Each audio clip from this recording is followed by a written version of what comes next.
Amém, irmãos? É uma alegria enorme estar com vocês. Eu vou precisar contar lá com o teu apoio. Não me pede para usar isso aqui não, que eu não vou usar, tá bom? Irmãos, ele dá 10 minutos para uma mulher que é pastora, professora, advogada e corintiana. Vê se pode. Não tem lógica, não dá. Mas, irmãos, eu estou feliz, estou muito feliz. Hoje nós passamos o dia aqui nesse templo. Nós reunimos aqui hoje pastores de todo o estado e deputados federais de alguns lugares do Brasil, deputados estaduais. Nós tivemos uma discussão forte aqui hoje sobre o que está acontecendo com essa nação. E nós chegamos no final a uma conclusão que alguma coisa de muito especial está acontecendo com esse estado. E eu não sei o que é, e eu não sei o que está acontecendo, mas eu sei que Deus tem um propósito muito grande para esse estado. Há promessas de Deus para esse estado, vocês sabem disso. Eu não preciso nem tocar nesse assunto. Quanta gente já passou por aqui e já disse isso. Deus tem promessas especiais, especialmente para essa cidade. E eu não sei porque eu estou nessa igreja hoje. O pastor disse que o encontro foi muito antecipado. Eu creio, eu não sei porque eu estou, mas que isso já estava marcado lá na eternidade, esse encontro nosso hoje. Amém? Tá? E que Deus os abençoe através da minha vida e que vocês me abençoem muito hoje. Foi um dia difícil, não foi, pastor? Porque nós estamos nos doendo por esta nação. Hoje nós sentimos o peso nos nossos ombros do que está acontecendo com essa nação. E às vezes é difícil até falar, irmãos. É difícil falar. Então, eu não vou pregar. Sou pastora. Fui ordenada pastora muito cedo, quando havia uma necessidade muito grande no interior do Nordeste do Brasil, de missionários. Eu estava lá, minha igreja ordena pastoras, e eu estava lá, fui ordenada muito cedo. Mas eu sou advogada, eu sou mestre em educação também, sou mestre em direito constitucional, direito da família, e eu trabalho há 14 anos no Congresso Nacional como assessora jurídica da Frente Parlamentar Evangélica e da Frente Parlamentar da Família e Apoio à Vida. Nós hoje temos 78 deputados federais evangélicos e 3 senadores. Estamos indo para o 4º senador agora nos próximos dias. Se a gente for ver a nível de representatividade, nós já deveríamos ter um número maior, em torno de 100 deputados, deveria ser no mínimo 100 deputados, porque nós somos um número muito grande no Brasil de evangélicos. Mas esses parlamentares estão ali fazendo a diferença, e estão fazendo um trabalho grande, e eu tenho que testificar isso e tenho que falar sobre isso. Mas temos também no Congresso Nacional um exército silencioso, hoje eu falei sobre isso, e eu preciso também honrá-los nessa noite, que são assessores e funcionários que estão na Câmara e no Senado, irmãos, anonimamente, fazendo um trabalho extraordinário. Eu contei uma experiência hoje de manhã, de que no prédio onde eu trabalho, na Câmara, é um prédio de 10 andares, em cada andar tem 2 copas, que dá o suporte aos gabinetes parlamentares. Em cada copa, em cada andar, todos os dias, meio-dia, funciona uma célula e um grupo de oração. Irmãos, nós temos culto dos funcionários da Câmara e do Senado todos os dias ao meio-dia. E quando a gente não tem um salão ou um plenário para nos reunir, a gente se reúne debaixo de árvores. Às quarta-feiras de manhã são os deputados que se reúnem em culto. E é muito lindo porque um toca acordeon, outro toca violão, outro canta. E eles mesmos fazem um culto entre eles, servem a Santa Ceia. E nós também temos vigília, 1 a 2 vezes por mês lá na Câmara. Irmãos, e se não fosse isso, ai dessa nação. Eu contei hoje, vou repetir também, que há alguns anos atrás, uns 2, 3 anos atrás, eu estava passando uma sexta-feira num dos plenários das comissões e encontrei uma irmã chinelinho de fogo, aquelas irmãzinhas do poder, né? E ela estava assim nos plenários, sozinha, irmãos, ela entrando, limpando as cadeiras e orando. Eu fui lá, irmã, o que a senhora está fazendo aqui? Ela disse, doutora, eu estou sabendo que quarta-feira que vem vai ter uma votação aqui contra a igreja, contra a vida, contra a família, uma votação muito pesada. Eu estou fazendo o meu papel hoje. Então, irmãos, nós temos no Congresso Nacional assessores desde lá da Copa, da faxina, dos entregadores, ao mais alto cargo, os consultores legislativos, os doutores, os sábios, na Câmara e no Senado. Nós temos um grupo de pessoas ali sustentando esta nação. E eu não posso sair daqui sem fazer essa homenagem a eles e dizer, e eu sou um soldado desse exército silencioso, e dizer a vocês que estejam orando por nós. O nosso trabalho lá é técnico, o nosso enfrentamento é técnico, é no papel, é na lei. Então estejam nos ajudando, nos sustentando em oração. E que Deus nos abençoe. Eu queria que vocês lessem comigo Provérbios 31, versículo 8.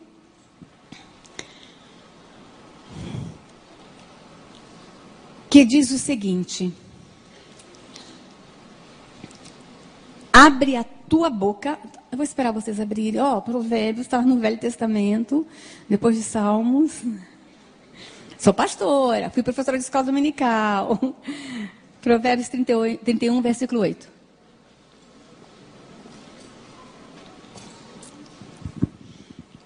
Abre a tua boca a favor do mudo, pelo direito de todos os que se acham em desolação. Há algumas outras versões que dizem: abre a tua boca em favor do necessitado. Abre a tua boca em favor dos que necessitam, dos que precisam. Amém? E esse versículo nos motiva. E motiva a gente fazer o trabalho que nós estamos fazendo em todo o Brasil. E eu queria falar, irmãos, que nós estamos vivendo um momento diferente na igreja evangélica brasileira. Deus está chamando a igreja evangélica brasileira para um novo momento, para um novo instante.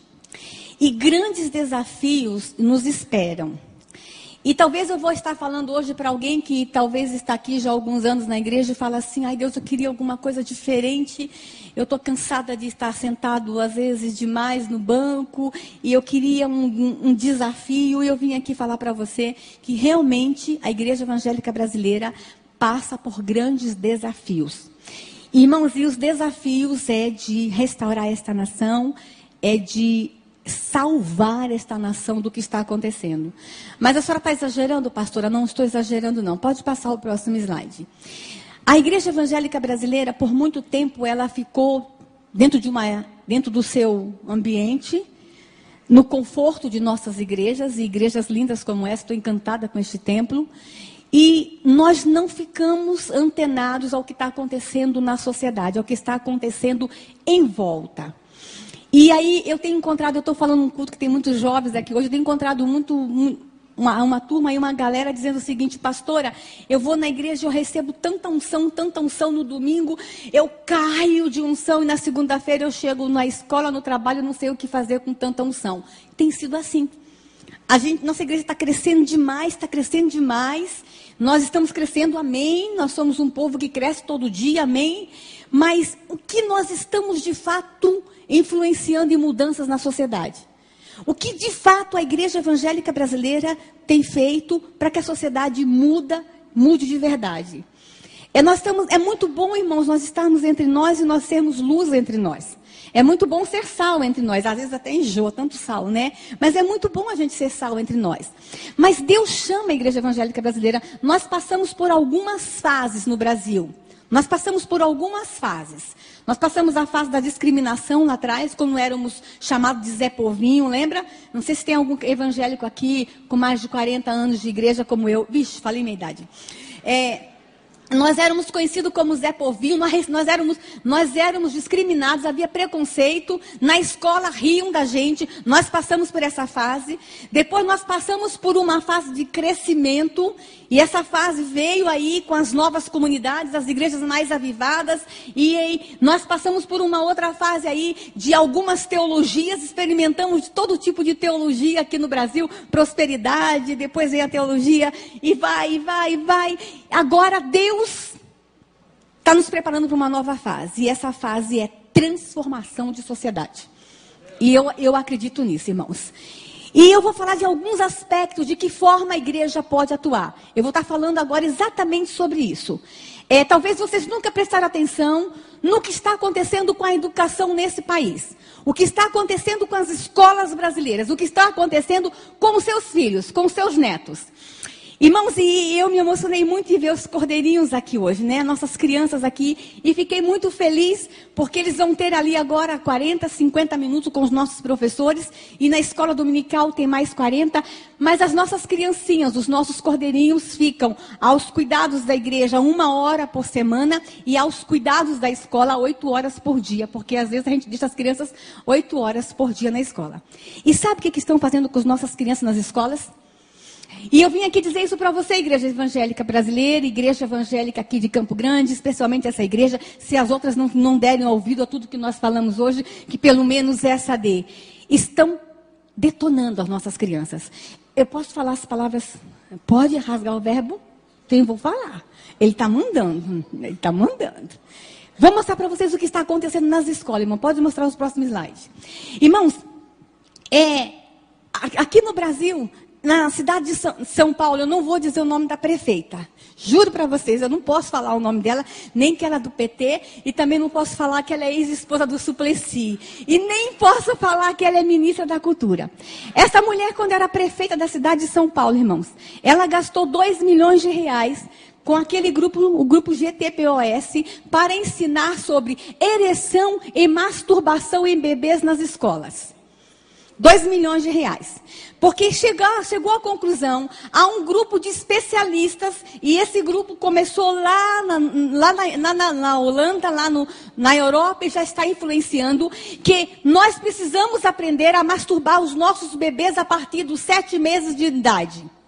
Inclusive na Holanda, os especialistas, esses homens que são grandes especialistas, que fizeram não sei quantas universidades, eles ensinam que o menino tem que ser masturbado com 7 meses de idade, para que quando ele chegar na fase adulta, ele possa ser um homem saudável sexualmente, e a menina tem que ter a vagina manipulada desde cedo para que ela tenha prazer na fase adulta. E essa prefeita fez isso. Lá na Holanda, eles estão até distribuindo uma cartilha ensinando os pais como massagear sexualmente as suas crianças. Isso está acontecendo no Brasil. Isso aconteceu em 2004, mas ficou lá na prefeitura de São Paulo, não. Irmãos, eu até hoje falei aqui, eu quero desafiar vocês, pais. Qual foi a última vez que vocês abriram a mochila da escola dos seus filhos? Qual foi a última vez que você leu e você conferiu o livro didático que seu filho está lendo e estudando na escola? A gente não tem tempo. A gente não tem tempo, porque nós estamos muito ocupados.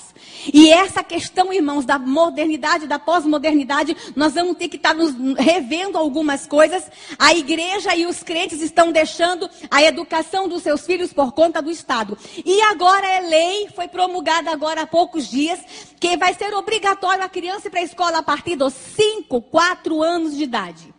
Nós estamos enfiando os nossos filhos na escola cada vez mais cedo. E o que me assusta é que tem muito crente querendo o tempo integral. Não quer só a partir dos 4 anos, não. A criança tem que ficar o dia inteiro. Dá trabalho criar filho, então vamos jogar os filhos nas escolas.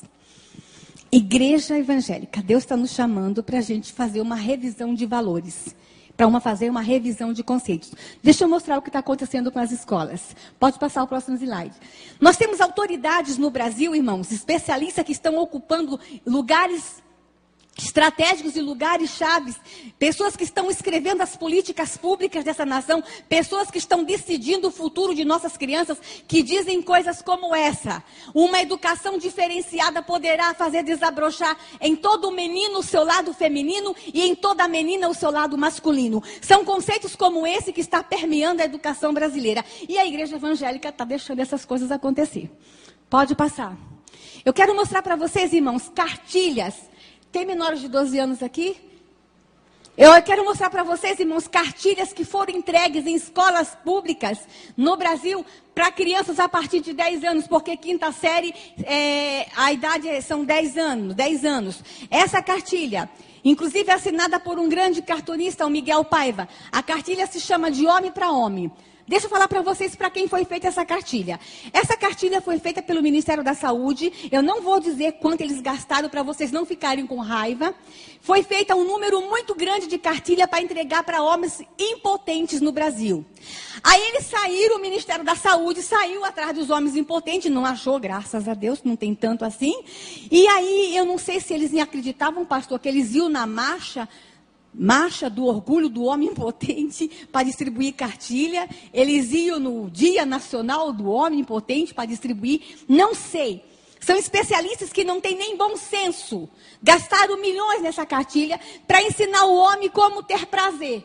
Para ensinar o homem como ter uma relação sexual. Aí eles não acharam os homens impotentes e mandaram para as escolas públicas brasileiras. A palavra mais light que tem nessa cartilha é gozar e tesão. Imagine. E crianças de 10 anos no Brasil tiveram acesso a essa cartilha. Pode passar. Olha os desenhos. Especialmente essa cartilha que eu escaneei, porque depois nós tomamos uma iniciativa. A diretora da escola disse que os meninos pegavam essa cartilha e iam para o banheiro se masturbar usando essa cartilha. Então você, pai, proíbe seu filho ver livro pornográfico. A gente orienta como igreja que não se pode ter acesso à pornografia. Aí vem o governo brasileiro com verba pública do seu bolso e faz um material desse e distribui em escolas públicas brasileiras. E o que a gente faz? Nada. Sabe por quê? Nós estamos ocupados. A igreja está muito ocupada. Nós estamos ocupados em ganhar dinheiro. Nós estamos ocupados com as nossas profissões. E não estamos antenados com o que está acontecendo. Mas Deus está dizendo para a igreja evangélica brasileira, abre o olho. Vocês já foram treinados. Vocês já receberam unção demais. Vocês já passaram por tudo. Já aprenderam todo tipo de teologia. Agora é hora de vocês agir. E é hora da gente se levantar como igreja. Deixa eu mostrar a próxima gravura para vocês. Pode passar, olha lá quem fez essa cartilha, Ministério da Saúde, está nas escolas. Deixa eu mostrar a próxima para vocês. O SUS. Sabe aquele SUS, irmãos, que não tem dinheiro para fazer cirurgia de catarata no Brasil? Sabe aquele SUS que não tem vaga nos hospitais para os velhinhos? Eu vou mostrar o quanto que eles gastaram para fazer essa cartilha. Foi essa que eu tirei a gravura mais forte. Nessa cartilha, o SUS fez para usar impostos de saúde em escolas. O SUS fez para ensinar sobre drogas e doença sexualmente transmissível. E essa, irmãos, era uma cartilha grande que a professora colocava em cima da mesa. Não sei se tem algum professor que teve acesso a ela. Era em forma de espiral. E a metodologia, porque esse material vem com metodologia, era: senta as crianças no chão, a partir de 10 anos, mostre a gravura e leia o que está atrás. E a tia ia mostrando. Na hora de falar sobre drogas, mostra a gravura. Mostra sobre direitos, pode passar a próxima gravura. Na hora de falar sobre droga, a tia dizia o seguinte: ao usar o crack, passe protetor labial nos seus lábios, para os seus lábios não ressecar. Então, está achando que é pouco? A tia dizia o seguinte, porque o ministro da Saúde mandava falar e o ministro da Educação mandava falar: se você usar cocaína, não use canudo de papel, porque tem muita bactéria, use canudo de plástico. Na hora do êxtase, a parte do êxtase, estava escrito o seguinte na cartilha: ao comprar êxtase, cuidado com o fornecedor para você não comprar gato por lebre por gato. Olha o absurdo. Inclusive mandando a criança conhecer o traficante. Aí os deputados evangélicos, que estão lá na Câmara tentando fazer uma diferença, barulhentos, que estão sendo chamados de homofóbicos, que estão sendo chamados de radicais e de fundamentalistas e que estão sendo perseguidos, foram perguntar para o ministro da Saúde: mas ministro, vocês fazem uma cartilha dizendo como ensinar? Sabe qual foi a resposta dos especialistas? Dos que estão mandando na nação, porque nós deixamos, porque a igreja evangélica se acomodou. Eles disseram o seguinte: mas as crianças já estão usando, então nós temos que ensinar a usar de uma forma melhor para que não contraia outros tipos de doença. Na parte do sexo, que eu tirei com vergonha, mas o pastor disse que eu podia ter deixado, fala sobre sexo anal, sexo vaginal e sexo entre mulher e mulher. A parte do sexo anal, irmãos, eu mostrei aqui hoje, eram 2 homens transando. A figura é ridícula, não era pastor? 2 homens transando. Irmãos, e eu vou contar a experiência que eu tive como mãe. Eu tenho uma filha de 10 anos, ela está com 14, ela tinha 10 quando teve acesso a essa cartilha. A minha filha é indígena, eu tenho uma filha adotiva indígena. E nós estávamos tentando falar para ela sobre a homossexualidade de uma forma muito madura, porque a cultura dela não tem a homossexualidade. Então a gente estava assim tentando falar que homem ama homem, mulher ama mulher. Aí a tia vai lá e mostra a gravura de 2 homens transando com esse dinheiro, com cartilha pública, com dinheiro público. Irmãos, e na parte da relação sexual de mulher com mulher, a figura mostra bem, o pastor viu hoje, mostra que a tia tem que explicar para a criança de 10 anos que o objeto de prazer da lésbica é a língua e que é bom que a lésbica use camisinha na língua. E a minha filha de 10 anos teve que aprender isso. Pode passar? Quem fez essa cartilha? Aí, irmãos, a próxima cartilha. Essa daqui foi distribuída na prefeitura de Porto Velho, aqui em Rondônia. Nós fomos lá também para tentar retirar essa cartilha de circulação e nós tentamos. Todas essas que eu estou mostrando, irmãos, os radicais fundamentalistas, homofóbicos, deputados, foram para cima e estão entrando com processo, inclusive aquela de drogas e de sexo. Nós estamos pedindo que os funcionários do Ministério da Saúde que fizeram sejam processados por associação ao crime organizado, porque droga é crime. E nós estamos pedindo, inclusive, que eles devolvam para os cofres públicos o dinheiro que foi gasto com aquela cartilha, com aquela porcaria. Mostra a próxima. Essa daqui foi distribuída em Rondônia. Mostra a gravura, a primeira página. E olha o nome da cartilha. Menina esperta vive melhor. Olha a cara da menina esperta. Nós estamos ensinando na igreja, irmão, que nossas meninas são princesas. Mas a escola está dizendo que esse aqui é o ideal de ser menina. Isso aqui é o ideal para ser uma menina no Brasil. Com dinheiro público. Aí essa cartilha, além de ensinar que menina esperta vive melhor, e a palavra esperta, vocês sabem o que está por trás disso? O jeitinho brasileiro, a sexualidade. A criança recebia a cartilha e junto com a cartilha, pode passar, ela ganhava um espelhinho para poder olhar a vagina e aprender a se masturbar. Prefeitura Municipal de Porto Velho. Nós fomos para lá junto com a Igreja Católica e nós tentamos retirar essa cartilha de circulação. Qual foi a última vez que você, pai e mãe, abriu a mochila da escola do seu filho? Vocês pensam que acontece só em Porto Velho? Que acontece só em Brasília? Deixa eu mostrar a próxima cartilha para vocês.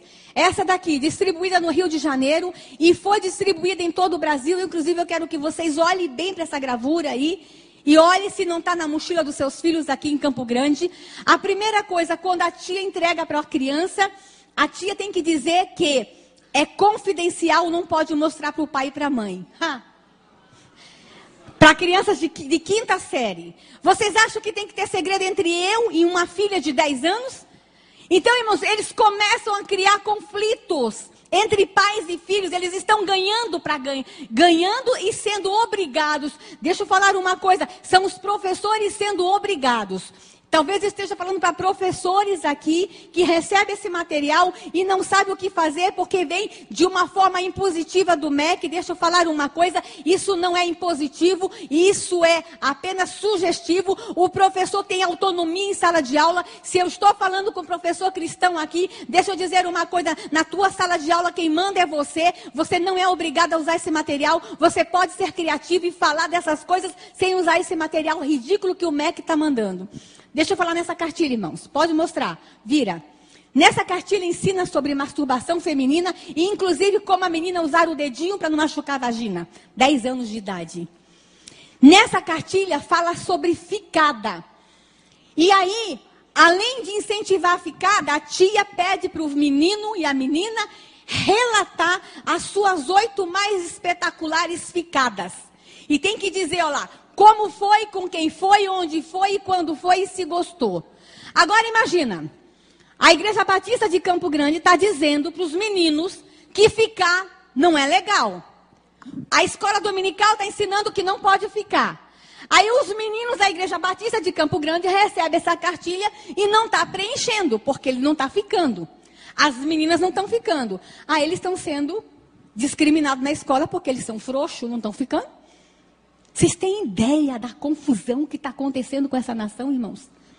Mas essa mesma cartilha, além de falar de masturbação feminina, de falar de masturbação masculina, de falar de ficada, ensina uma outra coisa que acho que vocês nunca aprenderam na escola. Pode passar. Fala sobre o ponto G na vagina da mulher. Diz que tem um lugar na vagina da mulher que é chamado ponto G, que a mulher sente mais prazer. Isso tem que ser dito para criança de 10 anos no Brasil, irmãos. E eu vou dizer uma coisa para vocês, como é que essa cartilha chegou lá na Câmara dos Deputados para nós. Esse é o meu trabalho como assessora jurídica, receber as denúncias e trabalhar em cima delas e motivar os parlamentares a fazerem alguma coisa. Um grupo de ginecologistas do Rio de Janeiro nos procurou na Câmara dos Deputados porque havia um número muito grande de meninas numa determinada região, lá do Rio de Janeiro, virgem entre 10 e 12 anos, com inflamação na vagina e no colo do útero. E elas foram tentar descobrir o que estava acontecendo, descobriram que as meninas estavam com inflamação na vagina, porque estavam introduzindo o dedo na vagina para procurar o tal do ponto G que o ministro da Educação falou que existe. Pode passar? Olha quem fez essa cartilha. Sabem quanto custou essa cartilha? Não vou dizer não, para vocês não ficarem com raiva. Pode passar. Essa máquina de camisinha nas escolas, irmãos, já está sendo experiência em algumas escolas em Santa Catarina, em mais 2 estados, e logo, logo ela vai estar disponível em todas as escolas do Brasil. Essa máquina de camisinha, um menino a partir de 12 anos poderá pegar 2 camisinhas por semana, porque os especialistas disseram, fizeram uma pesquisa, eu não sei aonde, acho que eles foram em Harvard estudar, que a criança brasileira com 12 anos tem 2 relações sexuais por semana. Portanto, tem direito a 2, 4, 8 camisinhas por mês. 2 relações sexuais por semana. Pode passar? Eu quero mostrar para vocês agora, irmão, eu tenho que falar muito rápido, porque tem tanta coisa para mostrar. Essa gravura aqui, não sei se vocês já viram essa gravura. Se chama O Fazendeiro Solitário. Ela estava numa prova de criança de história, de português, na cidade de Curitiba. A criança tinha que ver essa gravura e fazer uma redação. Dá uma olhadinha na gravura, irmãos. Não ri, não. Não ri, não, porque isso é sério. Que dá vontade de rir, dá, mas que é sério, é sério. Olha o tamanho do órgão sexual do fazendeiro solitário. E olha como é que estão as galinhas. Apologia ao sexo com animais. Vocês acham que um professor tem que mostrar isso para a criança e mandar a criança escrever uma redação de que há sexo com animais e que é normal o sexo com animais? Aí vocês falam assim, mas pastora, a senhora está exagerando. Não estou, não. Está chegando denúncia lá na Câmara e no Senado que há muito hotel fazenda aqui no Brasil que é de fachada. É hotel para turista ir transar com animais no Brasil. Está tudo bem nessa nação, irmãos? Não. Ou a gente abre os olhos com o que está acontecendo com essa pátria, ou a gente vai estar entregando os pontos. As coisas estão ficando feias. E eu lamento muito que eu tenha que vir aqui mostrar essas imagens, mas talvez esse seja o único mecanismo que eu tenha, é chocar, é falar, é gritar, é dizer, igreja, vamos sair do conforto das nossas 4 paredes e vamos começar a reagir, porque estão detonando as nossas crianças. Estão detonando com esta nação. Deixa eu mostrar a próxima gravura, pode mostrar? Esse livro, irmãos, quando eu escaneei, ele estava em inglês, mas ele já está em português, para crianças de 2 e 3 anos. Um conto de fada. O príncipe e o príncipe. O príncipe encantado não procura mais uma princesa. Olha só o que ele procura. Pode mostrar? Ele está procurando um outro príncipe encantado. E eles se encontram e vivem felizes para sempre. Crianças de 2 e 3 anos de idade. Mostra a próxima gravura.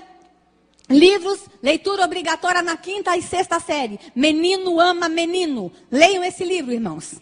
Pode mostrar a próxima gravura aí? Esse livro, Menino Brinca de Boneca. Essa é a orientação do MEC, essa leitura obrigatória. Deixa eu falar uma coisa, irmãos.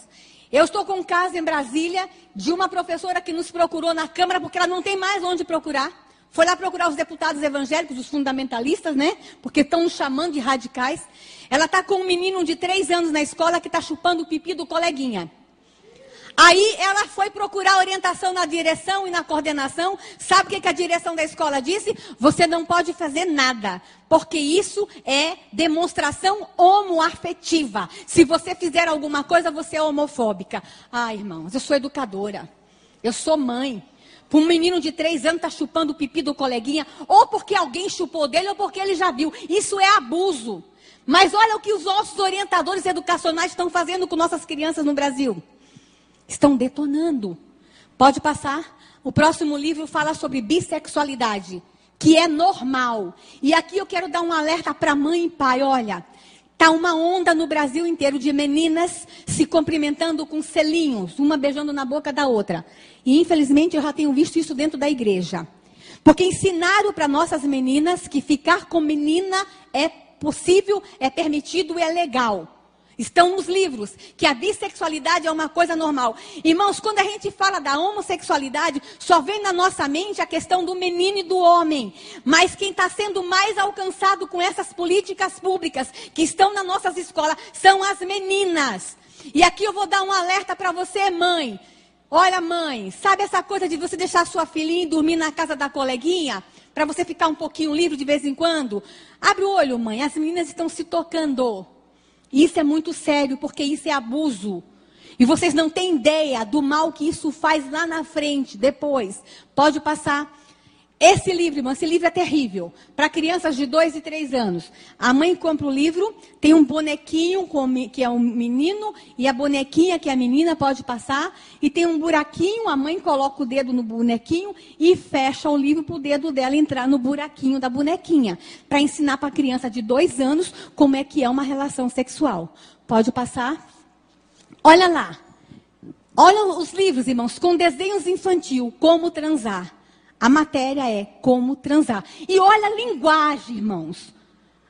Vocês devem estar chateados porque eu estou usando uma linguagem muito, muito porca aqui em cima. Mas é a linguagem do livro lá, como transar. É a linguagem dos educadores do Brasil, como transar. Pode passar. Irmãos, deixa eu só mostrar uma coisa para vocês. Eles estão falando para as crianças em nossa escola que existe o Kama Sutra. Já ouviram falar do Kama Sutra, né? Aquele livro milenar que ensina poses de relação sexual. Eles estão falando do Kama Sutra. Mas se eu quiser falar desse livro milenar nas escolas, eu não posso, sabe por quê? Porque o Estado é laico, né, pastor? Não posso falar de Bíblia, porque escola não é lugar de religião, mas na escola é lugar de falar de Kama Sutra. O que estão fazendo com nossas crianças? Pode passar. Olha lá. Secretaria Nacional de Direitos Humanos. Se você tiver dúvida, procure a Secretaria Nacional de Direitos Humanos. Vocês agora entenderam o que está acontecendo com o pastor Marcos Feliciano? Vocês estão entendendo porque que não querem um pastor na Comissão de Direitos Humanos? Porque nós somos contra isso e nós somos contra mesmo. E deixa eu falar uma coisa, irmão, não é só a igreja evangélica que é contra, não. Na hora que eu dou essa palestra para pais católicos, eles ficam também revoltados como vocês estão agora. Porque esses valores não são valores só da igreja evangélica, não. É valor de família. É valor de todos nós, é patrimônio de família. E aí, eles não querem que nós ocupemos os lugares certos na hora certa, porque eles estão detonando com nossas crianças. Pode passar? Deixa eu mostrar uma coisa para vocês, irmãos. A coisa no Brasil, eu trouxe uma gravura aqui, a coisa no Brasil, ela está tão solta, e é tão normal, e é tão natural erotizar nossas crianças no Brasil, que eu vou mostrar para vocês a capa de um disco. Pode passar. Essa aqui foi a capa do disco que a Xuxa fez. Olha esse desenho, irmãos. Vocês acham que a Xuxa precisava desse desenho para vender CD? Isso para mim é erotização e apologia à pedofilia. O que está acontecendo com essa nação, irmãos? Vocês pensam que está tudo bem com esta nação? Pode passar a próxima slide. Esse comercial, irmãos, passou na Europa e está chegando no Brasil. É um bebezinho no berçário. E na hora que o bebezinho nasce, quando recebe a pulseirinha, ao invés de receber a pulseirinha com o nome, já recebe o símbolo de homossexual, porque eles querem dizer que as crianças já nascem homossexual. E aqui vou dizer uma coisa para vocês, igreja, ó, não há uma prova científica que existe o gene gay. Não há uma prova científica que o gay nasça gay. Se tivesse, eles já tinham jogado isso na nossa cara. Não existe. A homossexualidade, ela é aprendida a partir do nascimento. Lá na infância, lá no berço. Tá? A forma como se lida com a criança. Mas ninguém nasce gay. Pode passar, deixa eu mostrar para vocês. Irmãos, com relação ao aborto. Eu falei sobre a erotização de criança. Mas o que está acontecendo nessa nação com relação ao aborto? Pode passar o próximo slide rapidinho. Deixa eu mostrar para vocês. Todos vocês sabem que os números, 50 milhões de crianças no mundo são abortados. Fala que no Brasil, 1 milhão de crianças são abortadas por ano no Brasil. E aí eles querem aprovar o aborto no Brasil. E sabe por que os ministros da saúde, dos 3 últimos, disseram que querem aprovar o aborto no Brasil? Porque eles dizem, irmãos, que no Brasil milhões de mulheres morrem por causa do aborto. Cadê os milhões de túmulos? Quantas mulheres vocês enterraram porque morreram por causa do aborto? Quantas mulheres os pastores aqui já enterraram, fizeram o culto fúnebre ou foram lá dar uma bênção porque morreu por causa do aborto? Mentira! Não existe milhões de mulheres morrendo por causa do aborto no Brasil. Eles manipulam dados, eles manipulam estatística, eles manipulam informações para impor na sociedade brasileira uma cultura de morte. E a gente tem que começar a ficar atento, irmãos. As feministas começaram a dizer aí que nós temos que aprovar o aborto porque é uma questão de saúde pública. É mentira. Não existe tanta morte de mulher no Brasil por causa do aborto, não. Eles estão manipulando informações porque eles querem aprovar o aborto no Brasil. Pode passar. O ministro José Temporão, em 2008, quando ele assumiu o ministério, um médico sanitarista, quando esse homem assumiu o ministério, irmãos, eu fiquei feliz porque ele disse, opa, agora vem um sanitarista que entende de saúde pública, ele vai acabar com a malária e a febre amarela, vai resolver o problema da dengue no Brasil. Ele chamou a imprensa. A primeira entrevista que ele deu para a imprensa, que na gestão dele como ministro, ele iria aprovar o aborto, porque aborto é caso de saúde pública. Irmãos, ele confundiu feto com mosquito. Saúde pública é malária, saúde pública é dengue, saúde pública é febre amarela, mas ele disse que não, que a prioridade na gestão dele era o aborto, a aprovação do aborto. E deixa eu dizer uma coisa, irmãos, naquele ano, nós tivemos o maior número de ocorrência de dengue no Rio de Janeiro, maior número de malária na Amazônia, e a febre amarela que estava erradicada no Centro-Oeste voltou. Deixa eu dizer uma coisa, irmãos, é um sinal do céu. Não afronte o poderoso. Eu quero falar como pastor agora. Não afronte o todo-poderoso. Matar bebês no ventre da mãe, matar bebês em plena fase de desenvolvimento, é covardia, é assassinato, além de ser pecado. Pode passar? Veja só, irmãos. O ministro José Temporão disse que queria aprovar o aborto porque é caso de saúde pública. E a nossa atual ministra da Secretaria de Saúde, da Secretaria Nacional de Política para as Mulheres, diz que já fez aborto, diz que foi treinada para fazer aborto, ela foi fazer um curso. A nossa ministra foi fazer um curso de como fazer aborto. E diz ainda que quer aprovar o aborto no Brasil. É isso que está rolando na política brasileira. É isso que está rolando no governo brasileiro. Pode passar. Irmãos, e hoje, o que está acontecendo hoje? Está acontecendo que nós temos uma reforma do Código Penal que está lá dizendo que quer a aprovação do aborto urgente. Porque eles dizem, irmãos, que aprovar o aborto no Brasil vai acabar com a criminalidade. Você sabia que tem um governador do Rio de Janeiro disse que tem que aprovar o aborto porque aí ia parar de nascer bandido nas favelas, como se filho de pobre nascesse bandido? Olha os argumentos mais absurdos que se usam para aprovar o aborto no Brasil. Pode passar? A vida nesse ser aí, irmãos. A Bíblia me fala que eu era uma substância ainda informe e o Senhor já havia me chamado. Pode passar? A vida está nas nossas mãos, está na mão da Igreja Evangélica Brasileira. Pode passar a próxima imagem. Eu sei que essa imagem choca, mas eu vou deixar ela aí e vou contar uma coisa para vocês. Quando eu cheguei na Câmara dos Deputados, em 97, já fazia assessoria jurídica para deputados lá da minha cidade, mas quando eu cheguei lá, tinha um projeto de lei, o projeto de lei 1135/91. Esse projeto era de 1991 e eles queriam aprovar o aborto no Brasil, desde 91. Irmãos, são anos que eu lutei contra aquele projeto. No ano de 2006, o projeto foi para votação e nós ganhamos só por um voto. Aí ele ia ser votado de novo em 2008. O que nós fizemos em 2007? Nós saímos pelo Brasil. Foi um ano que, em um ano, eu fiquei 38 finais de semana fora de casa, indo de igreja em igreja no Brasil, eu e os deputados evangélicos, pedindo para a igreja evangélica orar, se levantar contra o aborto. Porque a gente, no passado, irmãos, a igreja evangélica nem falava de aborto. A gente sabia que era pecado, mas nenhum pastor nunca teve coragem de mostrar uma imagem dessa. Isso é coisa nova. O Senhor é corajoso, o pastor, deixar eu mostrar uma imagem dessa dentro da igreja. Irmãos, em 2007, a igreja evangélica começou a clamar. Em 2008, o projeto foi colocado em pauta. E eu preciso contar para vocês um milagre. No dia da votação, irmãos, tinha 37 deputados no plenário. E ele ia ser votado numa comissão. E o ministro Temporão, que entrou em 2007, final de 2007, para começo de 2008, queria aprovar. Os ministros queriam aprovar. O próprio governo Lula queria aprovar o aborto. E aí, o que acontece? Ia ser votado. Nós fomos contar o voto. Quais os deputados eram contra o aborto? Nós só tínhamos 12, dos 37, nós só tínhamos 12 deputados contra o aborto. O resto tudo era a favor.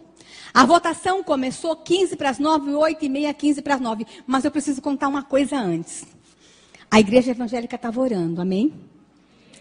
Mas na noite antes da votação, a votação foi no dia 14 de maio de 2008, está em ata, vocês podem buscar lá na ata da Câmara, está em notas taquigráficas.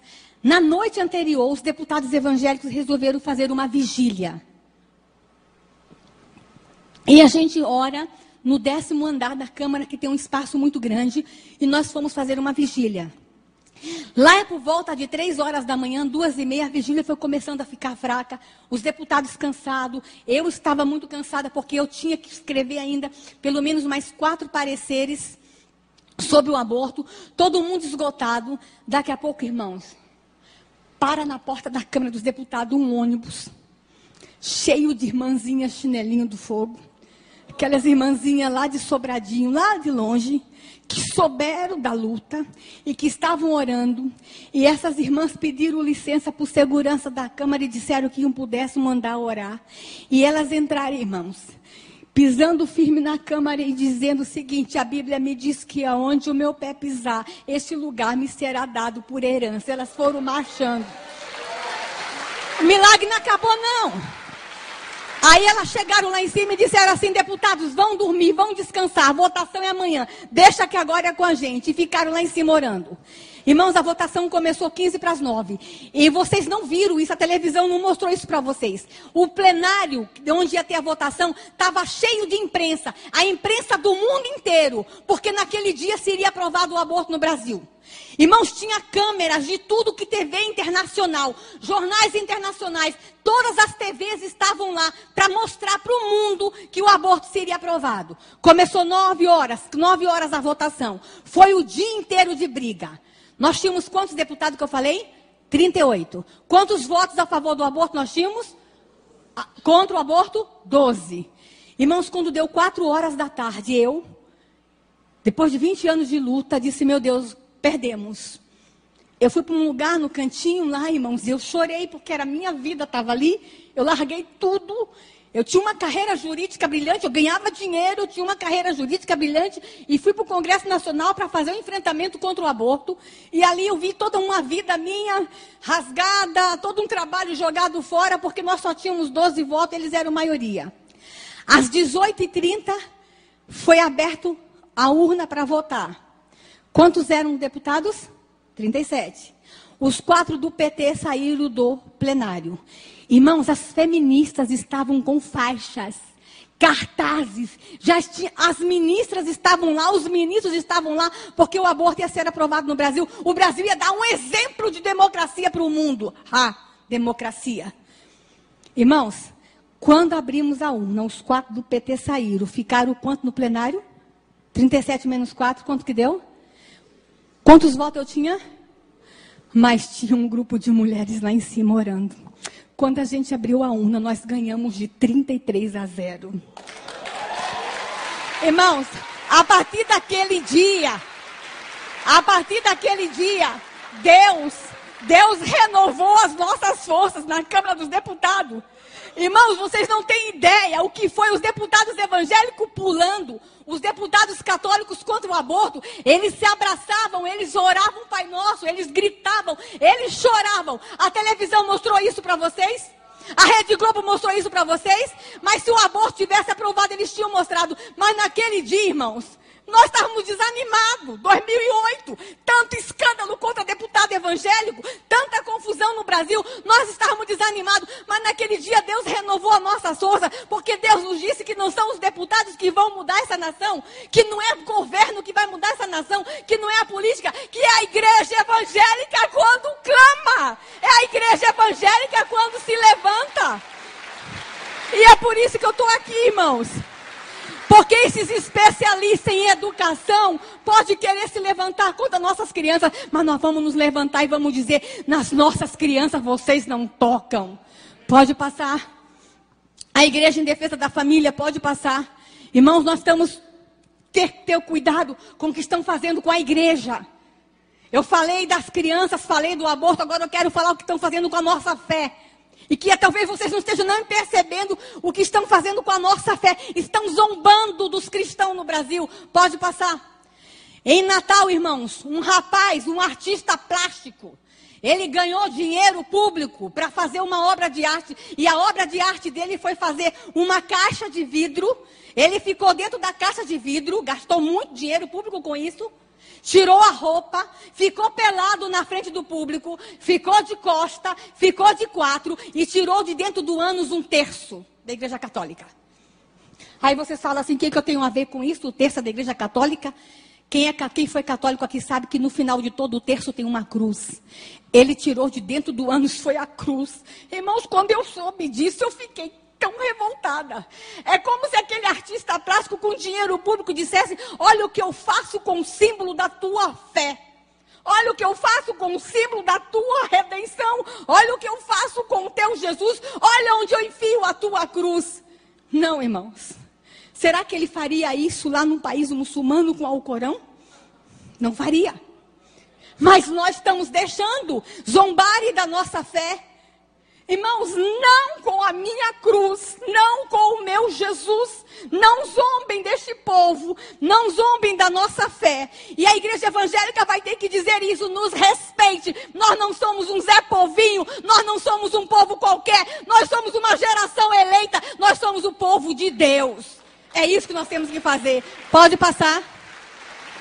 Artistas da Rede Globo fizeram uma peça, irmãos. Essa peça, um vestido de padre e outro de seminarista. O cara que estava vestido de padre lia Cantares de Salomão. E o que estava vestido de seminarista em público se masturbava enquanto ele lia a palavra de Deus.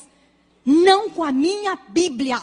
Não zombem, não blasfemem, não escarneiem a minha Bíblia. Pode passar. A pornografia, pode passar. Irmãos, nós descobrimos que querem aprovar a legalização do aborto no Brasil. Desculpa, a legalização da prostituição no Brasil. Ainda não é profissão, mas eles querem que seja profissão. O deputado Jean William quer que seja profissão. Lá no Código Penal, no que está no Senado, querem que seja profissão. O Fernando Gabeira tentou. Aquele lá do Meu Paz e Amor, sabe? Tentou, mas não conseguiu em 2013. Agora voltaram com essa história. Mas no Brasil não é profissão, mas é ocupação. Aí nós fomos para o site do Ministério do Trabalho, irmãos. Olha o que a gente encontrou lá, pode passar. Com dinheiro público. Eles colocaram no site do Ministério do Trabalho que no Brasil tem garotos e garotas de programa que são os profissionais de sexo. Só que eles usaram a seguinte linguagem. Garoto de programa, meretriz, messalina, michê, mulher da vida, puta, rapariga e quenga. Um site oficial. Um site do Ministério do Trabalho lá esse tipo de linguagem. Só que esse site não só falava que existia as putas e as quengas e as raparigas, mas ensinava também, pode me passar lá, as competências pessoais para ser uma prostituta. Se a menina quisesse aprender a ser prostituta, era só ir lá no site. Porque a primeira coisa que ela tinha que aprender, ter capacidade gestual. Capacidade de persuasão. Está aqui, ó, as competências para ser uma prostituta no Brasil. Mas esse site ensinava mais, pode passar. Ensinava como batalhar um programa. Olha o nome. Batalhar programa. Ensinava como que a prostituta tem que fazer para batalhar um programa. Dinheiro público. Site oficial. Está tudo bem com essa nação, irmãos? Não. Pode passar. A violência nas escolas é outra coisa que nos preocupa muito. Pode passar. Nós estamos muito preocupados com o que está acontecendo, irmãos, com a violência nas escolas. Aqui eu trago a foto de uma professora que foi barbaramente agredida por seus alunos. Aí eu pergunto assim, mas por que está acontecendo tanta violência nas escolas? Eles estão querendo o quê? Eles não querem que fale de Deus nas escolas. É para retirar a Bíblia das escolas. É para retirar os crucifixos dos lugares públicos. Eles estão querendo o quê? Eles estão expulsando o Deus da escola. Estão querendo que aconteça o quê nas escolas? Estão erotizando nossas crianças. Estão fazendo confusão com a cabeça de nossas crianças. O que vai virar? Violência. E com relação à erotização, irmãos, eu quero falar uma coisa para vocês. Lá no Código Penal, que está lá no Senado, que entrou em julho do ano passado, estão querendo mudar a idade da relação sexual da criança no Brasil. Eu não sei se vocês sabem, mas no Brasil é permitido o sexo só depois de 14 anos. Se alguém tiver sexo com uma criança com menos de 14 anos, mesmo que seja namorado, é crime. E é chamado de estupro de vulnerável. Isso é crime. Aí uns especialistas chegaram no Senado e disseram que tem que diminuir de 14 para 12 anos. Porque a menina brasileira quer sexo a partir dos 12 anos. Está escrito lá, diminuir para 12 anos. Só que eles querem legalizar a casa de prostituição. Então, se eles vão diminuir a idade de 14 para 12 e vão liberar que nas casas de prostituição tenham meninas e meninas com 12 anos fazendo sexo. E o que mais me deixa chateada é que estão querendo fazer isso antes da Copa e das Olimpíadas. Sabe por quê? Porque dá dinheiro. Sabe por quê? A prostituição infantil dá lucro. Sabe por quê? Estão querendo ganhar em cima do corpo de nossas crianças. E aqui eu quero dizer uma coisa para vocês, irmãos. Vocês sabem como é que eu cheguei em toda essa luta? Porque eu fiz da minha dor a minha luta. Eu sou sobrevivente da pedofilia. Eu sou vítima da pedofilia. Eu fui abusada, eu sou filha de pastor, eu sou neta de pastor, eu sou pastora. Eu fui abusada 2 vezes na infância, por 2 pastores diferentes. E a minha dor me levou a ter a minha luta. Eu fui fazer um trabalho de proteção às crianças. Só quem passou pelo calvário da pedofilia, como eu passei, é que sabe o que querem fazer com nossas crianças. Eu sei que eu estou falando nessa igreja para pessoas que foram abusadas e sabem o que eu senti, sabem o que eu vivi. Eu não sei se é melhor sobreviver à pedofilia ou morrer no ato. Eu não sei o que é melhor. Irmãos, o turismo sexual infantil no Brasil está crescendo tanto. E agora, com a aprovação dos parlamentares lá no Senado, eu vou contar uma coisa para vocês, irmãos. No Brasil, 1 em cada 3 meninas até os 18 anos é abusada sexualmente. E vou contar uma coisa para vocês. 1 em cada 4 meninas confessa.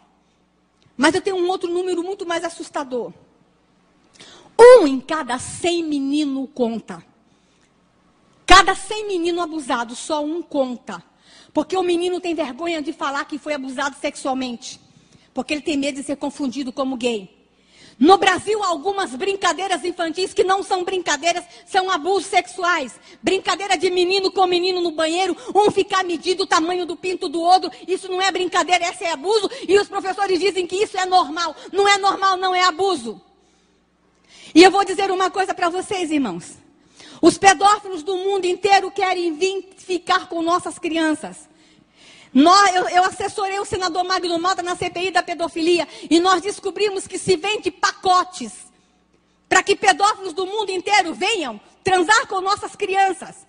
Há agências especialistas lá fora para vender pacote sexual com criança brasileira, porque o sexo com criança brasileira é barato. Eu estava fazendo uma batida num posto policial recentemente, quando eu entrei, eu fazendo batida. Eu e um colega do Senado entramos num posto policial, uma menina de 8 anos chegou lá e falou pro meu colega: tio, quer que eu faça um boquete? R$1. R$1. Sexo oral, R$1. É esta nação que nós temos. E a igreja evangélica está confortavelmente sentada. Deixa eu falar uma coisa, irmãos. Esses pedófilos querem vir para o Brasil, sabe por quê? Porque falam lá fora que a menina brasileira é caliente. Que a menina brasileira é quente. Especialmente a menina do norte, ela tem o sexo na flor da pele. A menina brasileira é quentinha. O menino brasileiro é quentinho. E eles querem vir transar com as nossas crianças porque aqui se faz vista grossa com relação ao sexo com criança. Chega! Chega! Deixa eu dizer uma coisa para vocês, irmãos. Sabe qual é o meu sonho como mãe? Como pastora? Sabe qual é o meu sonho? Que um dia, quando esses pedófilos forem comprar um pacote para vir transar com nossas crianças no Brasil, o agente de viagem lá mostre para ele não as fotos de nossas crianças no carnaval e peladas, mas mostre para eles as fotos de nossas montanhas, das nossas praias, da nossa floresta, e diga assim: você quer ir para essa nação? Vai. Vai fazer turismo lá. Vai ver as praias daquele país. São as praias mais lindas do mundo. Vai ver as montanhas. Vai ver a floresta. Mas tu não vai lá mexer com criança, não. Porque tem um povo doido. Tem uma igreja evangélica que se levantou. E que disse que ninguém mais toca em suas crianças naquela nação. Irmãos, e como eu queria que isso começasse hoje aqui nessa igreja. Eu não sei por que eu vim para essa igreja hoje. Mas eu sei que está acontecendo alguma coisa de muito especial nesse estado. E talvez seja aqui que a gente vai deflagrar no mundo espiritual que ninguém vai sodomizar as crianças brasileiras mais. Talvez seja nessa igreja que a gente vai dizer, nas nossas crianças ninguém toca. Oh Deus! Pode passar. E aqui eu termino, irmãos, falando para vocês, eu estou falando de aborto, de educação, de pornografia, mas eu quero falar de um assunto muito especial, mais 5 minutos, estou acabando. Estou acabando, pastor, 5 minutos. Amém? Vocês vieram para a festa hoje? Amém? Não saí aqui com raiva. Irmãos, quando eu fui para o Congresso Nacional ajudar a escrever a legislação de defesa à criança, eu descobri uma criança que é excluída das excluídas, que são as crianças indígenas. E esse aqui eu tenho que falar sério, porque eu estou falando num estado que tem um número muito grande de crianças indígenas. E eu estou falando para uma igreja que convive com os povos indígenas. E eu quero falar para vocês que mais do que nunca nós precisamos amar os povos indígenas. Descobrimos, irmãos, que algumas etnias no Brasil, nós temos no Brasil em torno de 120 etnias diferentes. Entre as 120, nós descobrimos ainda que entre 30 e 40 matam os seus filhos. E quando nós descobrimos isso, irmãos, na verdade, 99, mas só tivemos prova disso em 2004. E a partir de 2006 nós começamos a fazer o enfrentamento. Quando nós descobrimos que lá no Xingu, quando nasce crianças gêmeas, os índios acham que a alma se dividiu entre o bem e o mal. Eles enterram as duas crianças vivas porque não sabem qual é a do bem e qual é a do mal. Na Amazônia, no Alto Purus, eles acham que o que nasce primeiro é do bem, o que nasce segundo é do mal, então eles só enterram o segundo. Nós descobrimos que algumas etnias no Brasil, a mãe solteira não pode criar o seu filho, então quando ela tem um parto, às vezes ela tem 12, 13 anos, ela tem que voltar para a aldeia sem o bebê, ela tem que matar o bebê, enterrar o bebê ou jogar na mata para que morra sozinho. Nós descobrimos que em algumas aldeias da Amazônia, o primeiro filho tem que ser homem. Se vier menina, a menina tem que ser sacrificada. Irmãos, não é na Europa, não. Não é na África, não. É aqui. Nós temos um estudo que ainda não é oficial, que por ano, 450 crianças indígenas no Brasil estão sendo enterradas vivas. Não temos registro do Mato Grosso do Sul. Amém. Não temos registro aqui. Temos registro de outro tipo de violência com criança indígena aqui, mas não do infanticídio. Irmãos, enquanto essa nação estiver enterrando criança viva, essa não é uma nação abençoada. Mas deixa eu falar para vocês uma coisa. Sabe aquele Congresso Nacional que todo mundo acha que só tem corrupção? Um grupo de parlamentares se levantou e disse: ninguém vai matar mais crianças nesse país. Nós vamos ajudar os seus índios, os nossos índios. Irmãos, e o índio não mata, não é porque ele odeia, não. Pelo contrário. Eu não estou justificando o infanticídio. Ele mata porque é uma questão cultural. Ele foi ensinado a matar. Imagine um índio com uma criança na cadeira de roda. Como é que ele vai ter cadeira de roda na aldeia? E como é que ele vai viver com essa criança? Então, eles preferem matar a criança quando nasce do que ela sofrer ao longo da vida. Mas, irmãos, a igreja evangélica brasileira pode dizer para eles o seguinte: vocês não conseguem criar essa criança paralítica? A gente cria, dá para nós. A gente cuida. A gente quer ficar com ela. Então nós estamos conversando com o governo brasileiro para que o governo brasileiro cuide dessas crianças. É a obrigação, a nossa Constituição, no artigo 5º, fala que a vida é o bem maior a ser tutelado. Então, se nós temos um Estado que tutela a vida, nenhuma criança indígena deve morrer porque nasce com alguma deformidade. E aí, irmãos, 450 crianças estão morrendo por ano neste país. E sabe como é que elas morrem? Sufocadas com folhas, enterradas vivas e algumas jogadas na mata para morrer. Mas a maior tristeza que nós descobrimos nessa luta foi que tem pais que estão se suicidando para não matar os seus filhos. Eles não querem matar os seus filhos. A partir de 2007, alguns índios começaram a ir na Câmara dos Deputados e bater na porta. Que soube que os deputados evangélicos estavam querendo ajudar e as mães estão fugindo para Brasília para pedir socorro. Temos uma chácara hoje em Brasília com 37 crianças que nós salvamos. E eu quero terminar a minha palestra mostrando para vocês esse rostinho. Pode passar. Ali eu tenho a menina Tititu Suruahá. Essa menina seria morta porque ela nasceu com pseudo-hemafroditismo. Ela tinha um pequeno penizinho desse tamanho. A maldição dela, ela tinha que ser morta porque ela é amaldiçoada. A maldição dela era desse tamanho, irmãos. Conseguimos tirar a Tititu da aldeia, da etnia Suruahá. Fizemos uma cirurgia. E quando ela voltou para a aldeia, que o cacique abriu a fralda, que não viu que ela tinha maldição, ela foi aceita de volta. Só que nós perdemos Tititu há 3 anos atrás, porque a FUNAI esqueceu a FUNASA na época, esqueceu de mandar um remédio para ela que custava R$ 9,80. Mas eu trago essa imagem porque era uma das meninas mais lindas que eu conheci. Pode passar. Eu quero mostrar para vocês essa foto dessa menina Yanomami. Essa menina, ela foi estuprada 38 vezes. Ela era surda e não podia viver. E um missionário da Jocum adotou essa menina. E aí, irmãos, é o dia do aniversário de 12 anos dessa menina. Ela não fala. Mas ela se comunica com gesto. E no dia do aniversário dela, ela pediu que o aniversário dela fosse de princesa. Ela queria se vestir de princesa. E a gente vestiu a Bianca de princesa. E eu guardo essa foto com muito carinho, irmãos, porque Bianca tem o direito de ser princesa, sim. Não é porque ela nasceu na mata, que tem uma cor da pele diferente, e porque ela é muda, que ela não vai ser princesa. Ela vai ser princesa, sim, porque a igreja evangélica vai garantir a ela o direito de ser princesa. Pode passar. Aqui eu tenho Harani Suruahá. Eu, quando dou palestra sobre infanticídio, eu falo sobre esse assunto no mundo todo, em universidades, mas essa foto eu não mostro, porque eu só mostro na igreja. Harani era filha de mãe solteira e a mãe tinha que matar ela. E a mãe dela jogou de trás de uma moita e voltou para a aldeia. E uma índia que já tinha ouvido falar do Evangelho Redentor do Senhor Jesus Cristo, soube que a criança estava jogada lá na mata, foi lá na base da Jocum avisar para os missionários da Jocum, pastor, do lugar da aldeia até a base da Jocum, a Índia caminhou 20 horas. Correndo. Irmãos, quando a gente ama, não tem nada que nos segure.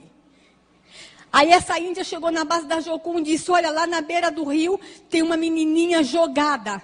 Aí os missionários, mas 20 horas, já está morta.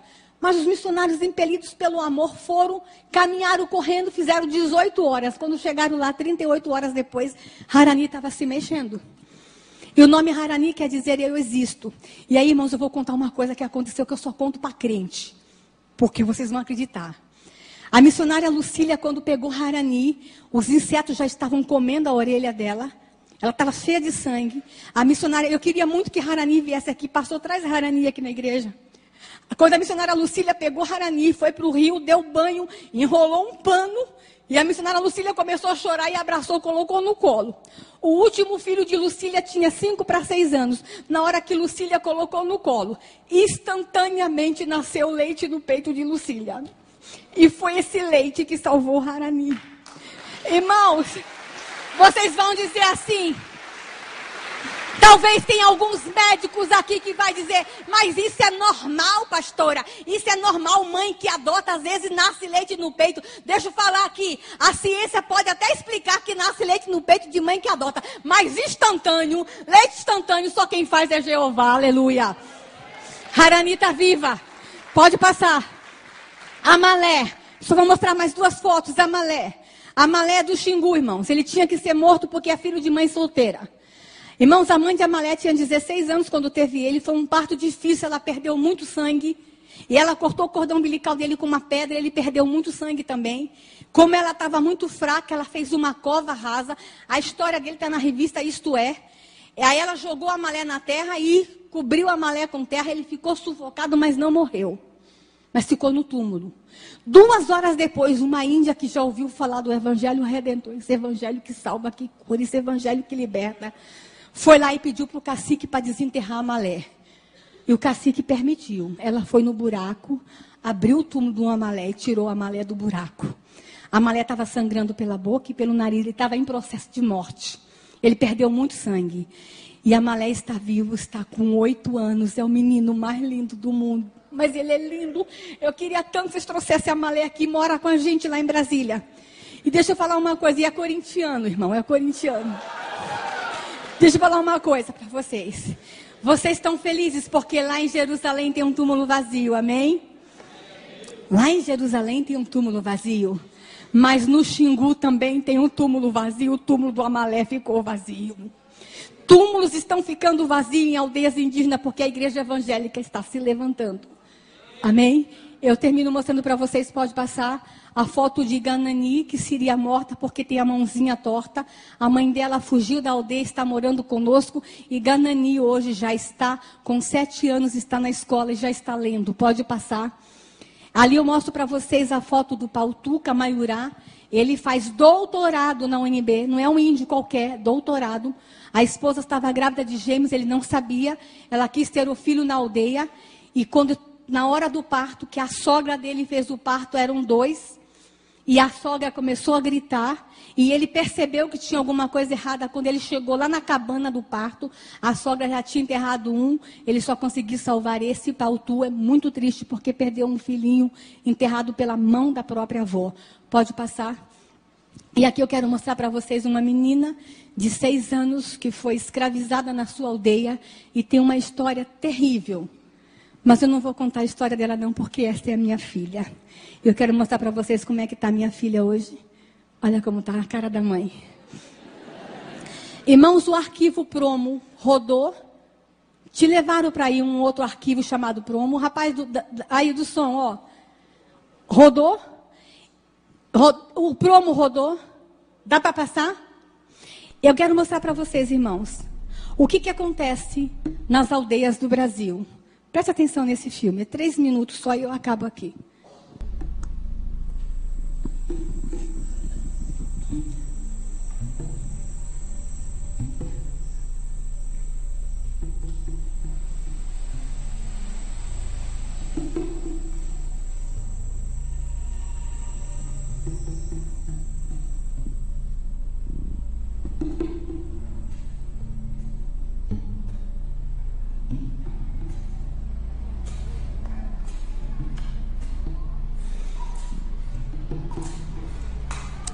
Duas crianças estavam condenadas à morte e o irmão mais velho teve que matar os 2 irmãos mais jovens.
Dia ada pon.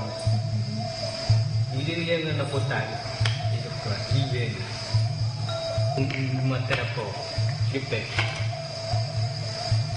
Jadi mau beda beda. Ini baru itu kau. Baru tambah. Cina